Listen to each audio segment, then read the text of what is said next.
정부가 뒤늦게 수출 제한 조치를 내려서 생산 물량의 90%를 국내에 풀겠다라고 밝혔는데 여전히 마스크 구하기는 하늘의 별 따기입니다.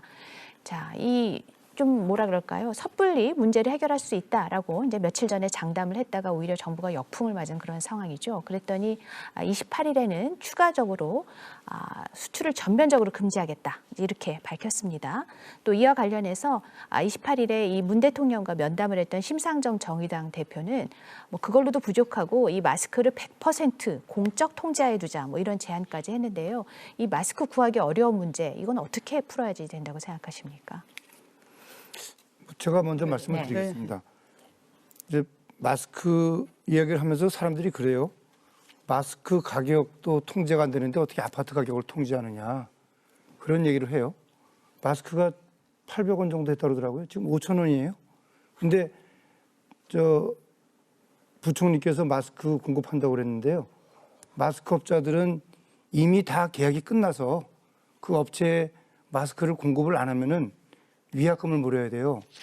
그리고 또 이미 원자재가 다 가격이 상승해가지고 그 가격을 정부가 말하는 가격으로 제품을 납품을 할 수 없는 그런 현실이라고 그래요. 그러면 과연 어떻게 그 마스크를 납품을 할까요? 저는 그 부분이 이해가 안 갑니다.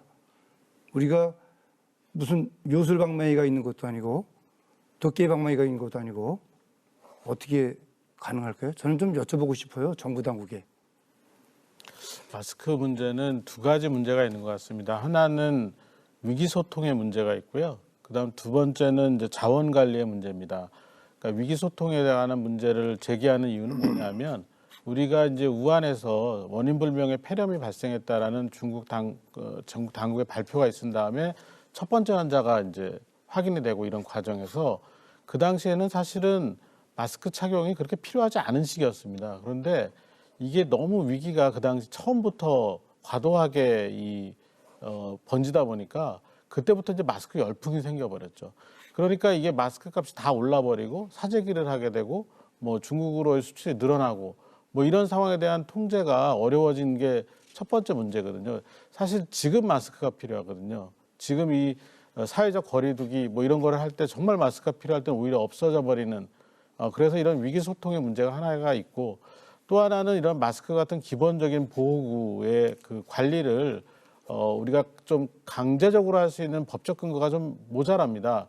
그러니까 실제로 이런 자원들이 필요하다고 생각을 했을 때는 정부가 이 자원들을 점유하고 그 공공의 영역에서 통제를 할 수 있는 그런 상황이 돼야 되는데 이제 그런 부분이 좀 준비도 부족하고 법적 근거도 좀 모자란 그런 상황이 지금의 문제를 일으킨 것 같습니다.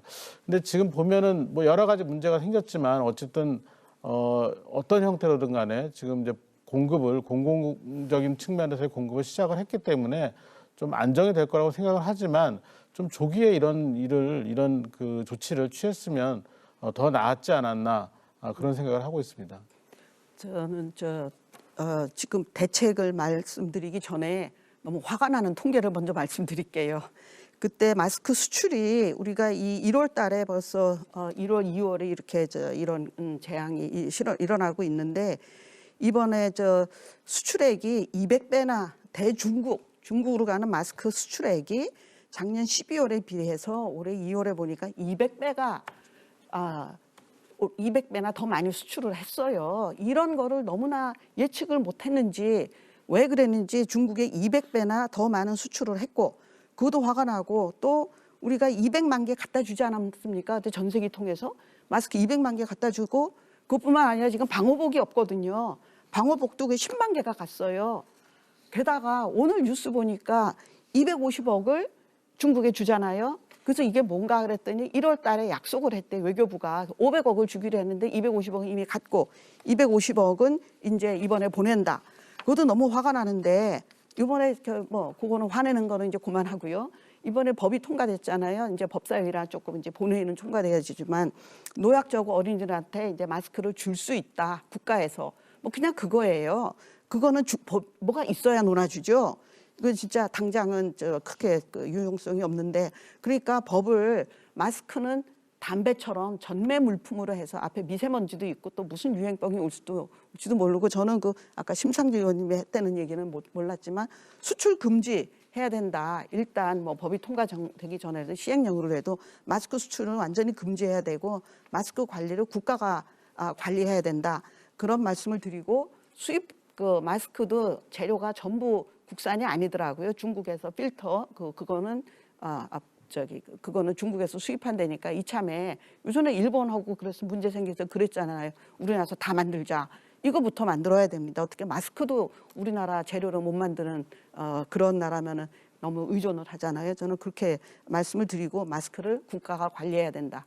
그렇게 말씀을 드리고 싶습니다. 그 의원님도 그 의회에서 입법기관으로 활동을 하고 계시니까 법이라는 게 항상 보면 어떤 사건이 나고 법은 항상 후향적일 수밖에 없습니다. 마스크 문제는 지금 엄 교수님 말씀하신 것처럼 지금 거리두기 해야 되고 지금 필요하거든요. 그런데 공공이 관리해야 된다라고 하는 얘기는 현재 우리나라에 그런 제도가 없습니다. 그러니까 그 역할은 지금 입법부가 해야 될 일이죠. 다만 지금 당장 필요한 건 법이 아니라 국민들 손에 자기 손에 쥐어질 마스크가 필요한 거거든요.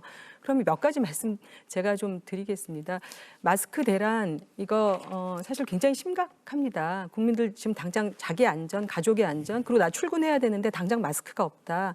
애절한 문제죠.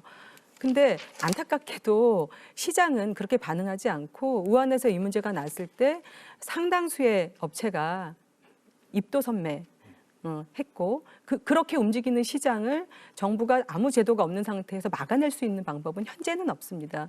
이제 그 재난안전대책본부가 뭐를 했냐면 처음으로 신종플루 때 73만이 감염이 되고요. 200명 이상이 사망을 했을 때조차도 마스크 수출을 막았던 적은 없습니다. 이번에 처음으로 정부가 수출을 막는 특단의 조치를 한 것입니다. 처음 있었던 일이죠. 그런데 그걸 늦었다라고 얘기한다면 제도가 있지 않은 상태에서 대외 무역의 어떤 마찰까지를 감수하면서 수출 물량까지를 국내로 공급하겠다라고 하는 특단의 조처가 있었던 것이고요. 그게 늦었냐 빨랐냐의 문제를 떠나서 지금 이 문제는 그런 조처를 해서 하는 방법을 택해서라도 국내 마스크 물량을 늘려야 되겠다라고 하는 절박함이 있는 그런 결단이었고요. 그럼에도 불구하고 시장에서는 앵커분께서 지적하신 것처럼 이렇게 이제 오늘 확보해서 내일 줄 수 있는 것처럼 그러나 유통이라고 하는 과정이 있기 때문에 이 전달 체계가 있기 때문에 하루 이틀간의 준비 기간도 필요하고 이런 문제가 있는데 공급 물량이 시장에 공급되기 시작하면서 또 공적 루트로 공급되기 시작하면서 아마 조금씩 마스크 문제는 해결될 수 있을 거라고 보지만 말씀드린 것처럼 근본적인 문제 해결은 만약에 이 문제가 반복된 그런 상황으로 가게 된다면 지금 현재 감염병 예방 및 관리에 관한 법률에 근거해서 질병관리본부가 의료기관에 공급하는 그런 마스크 물량 말고 이렇게 지역 주민들을 향해서 배포할 수 있는 마스크 물량을 사전에 비축할 수 있는 그런 법적 근거를 만드는 것이 지금 국회가 나서서 해야 될 그런 긴급한 현안이라고 생각합니다. 네, 제가 한 말씀만 네. 법 얘기니까 그것만 끝낼게요. 저희가 법을 말씀드리는데 국회가 물론 법을 만들고 통과시키고 그걸 해야 되는데 사실 이 문재인 정부 와서 시행령으로 한 일이 너무나 많습니다. 국회 무시하고 국회에 패싱해가지고 시행령으로 많은 일을 이미 했습니다. 이렇게 국가적인 재난 상황에서 시행령으로 할 수 있는 일이 너무 많습니다. 이제 또 선거도 있고 언제 또 법이 통과될지 모르는데 저는 이 법으로 그렇게 해서 미리 준비를 하자는 얘기지 법 통과될 때까지 하지 말자는 얘기는 절대 아니고요. 지금 시행령으로 그러니까 지금 위기 단계로 격상됐잖아요. 총리가 이런 걸 하면 됩니다. 네. 중간 매점 매석이 많고 사재기도 있고 중국으로 보따리 장사가 가고 이 유통의 문제이기 때문에 그런 거는 얼마든지 지금 정부에서 당장 시행할 수 있습니다. 지금 위기 상황입니다. 그래서 그런 거를 빨리 하라는 말이지 지금 법을 통과하자는 얘기는 아니고요. 그건 나중에 얼마든지 해도 됩니다. 네. 네, 그 마스크 사례와 관련돼서 제가 그 우한 사태가 초창기일 무렵에 대만의 그 마스크 정책을 펼치는 걸 보고 정말 놀랐습니다. 그 중국에서의 우한 사태의 그 환자가 급증하고 사망자가 급증하는 상황에서 대만 정부가 바로 마스크 전량 구매를 선언을 하고 그리고 대만 국민들에게 전 마스크를 배급하겠다. 그런 발표를 해요. 그래서 저는 그걸 보는 순간 야, 우리 정부가 저 우한의 사태를 보고 저런 준비를 할까? 근데 우리한테 저 일이 닥쳤어요. 근데 이미 우리는 시장에서 말씀하신 것처럼 왜냐하면 기업은 어쨌든 물량이 많이 판매가 되고 수익이 많으면 좋은 거니까 우리 정부에서는 대만과 같은 그런 정책을 그 당시에는 아마 생각도 못했을 겁니다. 전부 전량 중국으로 수출이 된 거예요. 그러니까 정부가 개입해야 될 정책의 타이밍을 놓친 거죠. 그 피해는 지금 이 순간에 정작 마스크가 필요한 이 순간에 우리 국민들이 고스란히 겪고 있습니다. 오늘 보니까요. 마스크 5장 얻으려고 5시간 줄을 섰다고 그러더라고요. 빗속에서. 이게 말이 됩니까? 네. 자, 뭐 앞서서도 계속 얘기를 했었지만 이게 뭐 초유의 사태라면 초유의 사태다 보니까 뭐 우리가 의료진 배분도 그렇고 병상 확보도 그렇고 여러 가지 못 채비했던 것들이 참 많은데 이 마스크 문제도 그런 것 같습니다. 이번 일을 계기로 해서 정말 마스크도 미리미리 정말 골고루 돌아갈 수 있게 국가가 좀 비축을 하든지 어떤 대책을 마련하는 또 우리 박 의원님 지적하신 것처럼 필터 생산도 그렇게 꼭 해외에 의존할 게 아니라 국내에서도 할 수 있는 기반을 만드는 뭐 여러 가지 것들이 좀 준비되면 좋겠다고 생각이 들고요.